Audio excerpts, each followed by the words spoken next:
Paper कसा फुटला या संदर्भातल्या काही धक्कादायक बाबी उघडकीस आल्या आहेत। यावर एक नजर टाकूयात। पी.व्ही. कुलकर्णी, मनीषा मांढरे आणि मनीषा हवालदार यांनी या सगळ्यात अत्यंत महत्त्वाची भूमिका बजावली आणि हेच 3 मुख्य आरोपी आहेत। या तिघांच्याकडे पेपर तयार करण्याचं काम होतं।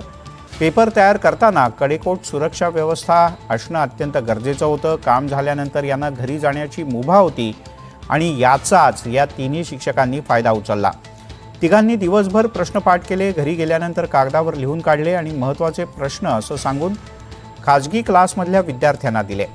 ब्युटिशियन असलेल्या मनीषा वाघमारेला एका विद्यार्थ्याच्याकडून प्रश्न मिळाले। तिने हे प्रश्न टाईप करून धनंजय लोखंडेला विकले।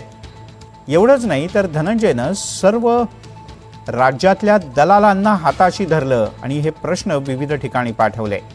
हे पेपर दलालांच्या सोबत मिळून लाखो रुपयांना विकले गेले।